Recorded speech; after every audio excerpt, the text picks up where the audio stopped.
এবাৰ মেট্ৰিক আৰু উচ্চতৰ মাধ্যমিকৰ চূড়ান্ত পৰীক্ষাৰ ৰিজাল্টক লৈ পুনৰ মন্তব্য কৰিছে মুখ্যমন্ত্ৰী ডক্টৰ হিমন্ত বিশ্ব শৰ্মাই।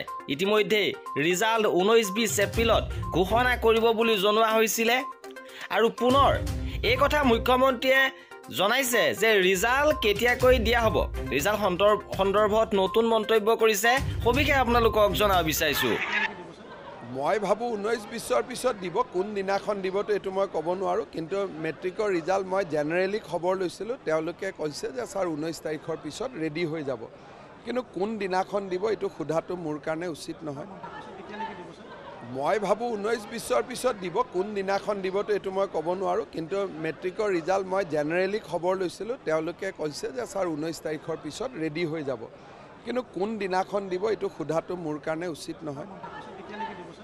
মই ভাবোঁ 19-20ৰ পিছত দিব, কোন দিনাখন দিবতো এইটো মই ক'ব নোৱাৰোঁ, কিন্তু মেট্ৰিকৰ ৰিজাল্ট মই জেনেৰেলি খবৰ লৈছিলোঁ, তেওঁলোকে কৈছে যে ছাৰ 19 তাৰিখৰ পিছত ৰেডি হৈ যাব,